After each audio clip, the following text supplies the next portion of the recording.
But looking at law enforcement, loads of difficulties there. Really under-resourced police forces. When I first visited Liberia in 2003, which was straight after the Civil War, Monrovia, they had, which is the capital, as I said, they had 2 police cars. The building, the headquarters, there was no furniture, that had all been looted. They didn't have any electricity, and to this day, they still have problems with the generator. They can't have money for fuel, and so it's just a really tough environment to operate. Interagency coordination, unheard of, really. They don't speak generally. It's very saddening to see. And in the prison system, I've visited the prisons in Monrovia and in Abidjan, the capital of Côte d'Ivoire. I've seen a lot of things in 32 years of policing, as others in that profession have as well, but I've never seen such deplorable treatment of human beings as I've seen in those prisons. Côte d'Ivoire, not quite as bad as Monrovia, but you have cells that were designed for 4 people housing 50. And you have young men, kids, with adult males in these prisons. They can't lie down because there's no room to lie down, so they're actually packed in like sardines, and they stand up 24 hours a day. They sleep standing up. And what happens over a number of months is that their joints go. So they actually they have sort of arthritic problems because they never lie down. And most of these people, 95%, when I inquired how many of these are pre-trial detainees, 95% were pre-trial detainees. They'd never seen a lawyer. They've been charged with some offence and thrown in there, and that was their lot. Some of them have been in there for years.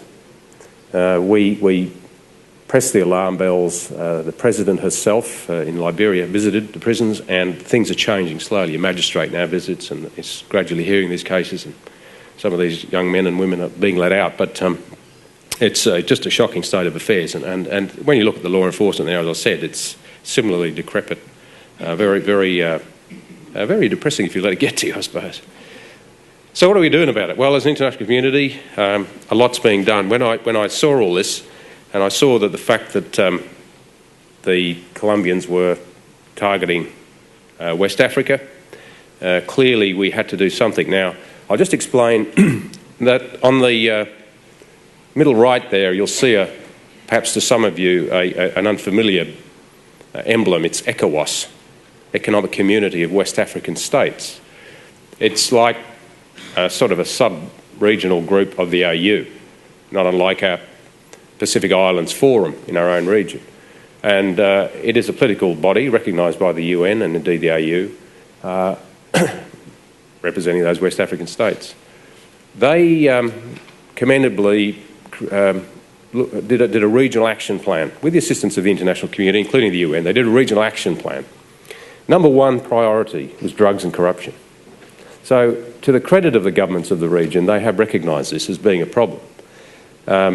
The Security Council, the UN Security Council, has endorsed this regional action plan, commended it, and it envisages a partnership between a number of agencies, including UNODC, United Nations Office of Drugs and Crime, which is the lead on this sort of work, but it also mentioned DPKO, where I was working at the time. So there was a hook for me to actually say to my leaders in DPKO that we had a responsibility now. The Security Council had accepted this report, that drugs and corruption were a problem. We were listed as one of the key implementing partners alongside other UN and non-UN agencies, including Interpol, United Nations Office of West Africa, UNOWA, as being one of the implementing partners. So you've got to understand, let me just go back a little bit, you've got to understand in DPKO, it's a very military-dominated organisation. That's how they think.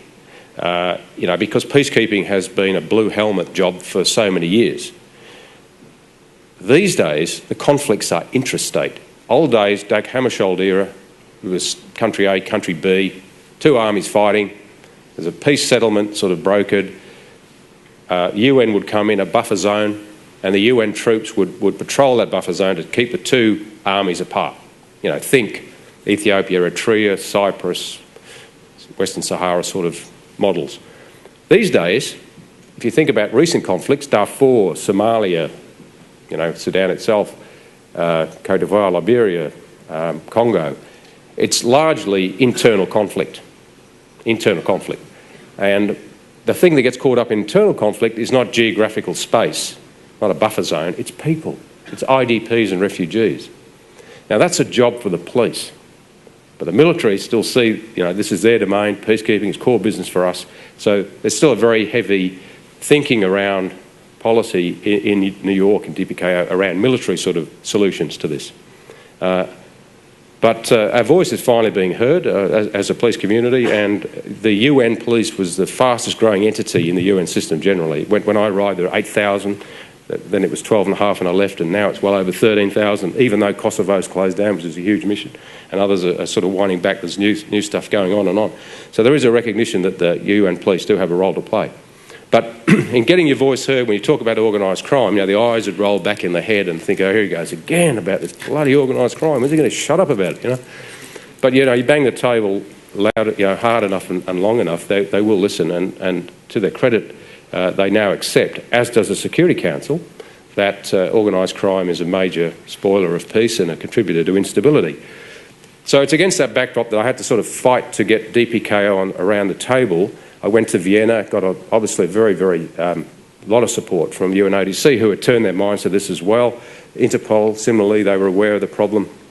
And so we very quickly cobbled together some ideas from our experience. Now, I'd worked in the Pacific, as you heard, both in the AFP context and the international role, similar to what Kevin does today, running the network. I also was a Commissioner of Police for Fiji for 3.5 years until I was unceremoniously removed by the military dictatorship. That's a story for another day. And we had a network of transnational crime units, for which I take no credit. This was set up by the AFP while I was busy doing ACT policing at the time. So this was set up. I arrived in Fiji. I had a transnational crime unit. Fantastic. What is it? I had a look at it. Really impressed. Really good officers from police, customs, I think immigration. We had very solid mentoring from the AFP, very solid financial support from the AFP, so they had good equipment, a nice office. They felt good about themselves. They were given special training. In fact, the head of that transnational crime unit is a graduate of the Centre for Transnational Crime Prevention, where I now work. He has a master's degree in transnational crime prevention, which is a great achievement for him. So we had this transnational crime unit. As well, in Fiji at the time, it's now been relocated because of the coup, we had a Pacific Transnational Crime Coordination Centre, which is like a clearinghouse for intelligence, and it sort of mixed it all together and would feed conduit intelligence to these transnational crime units. It was a great model, and in Fiji we busted the largest ever crystal methamphetamine lab in the Southern Hemisphere back in 2005, capable of producing 500 kilos of crystal methamphetamine a week. Asian organised crime through Malaysia back to Hong Kong, triads, etc. So coordinated raids, we took the place down, and we ran that operation for a year, no leaks. The public of Fiji were gobsmacked, to use a phrase that the Brits use, that the Fiji police could actually pull that off, that we could run an operation for a year and not leak. It's a small community, there's only 1 million people in Fiji.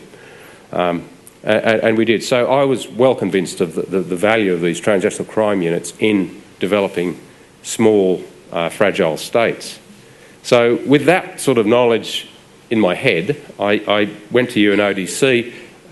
It struck a chord with them because they had similar models in Central Asia, in the Caribbean, CARICOM.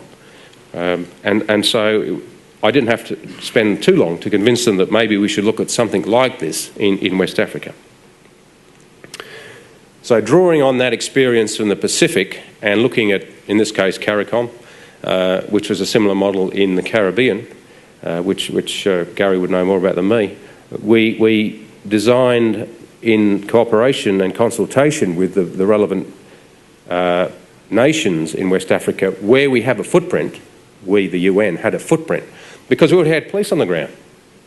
We already had them there. We had ECOWAS, the political community, giving us a role in this new action plan. We had the Security Council on board. We had, all the stars were lined up that this was going to work. So we jointly, with Interpol as well, developed this model of having transnational crime units in these West African states. Sounds really easy when you stand at a podium and say, well, you know, what's so good about that? I mean, that's fairly obvious. But when you're dealing at that level, when you've got Security Council and you've got, you know, political sort of overlays, it's very difficult to get it going. I'm not saying it was easy for the AFP to do it in the Pacific. I'm sure they had similar problems. But when you magnify that by, 100 times at that sort of lofty level of the Security Council, it becomes very, very difficult to get all the things coordinated. And I'll explain a little bit more about that in a minute.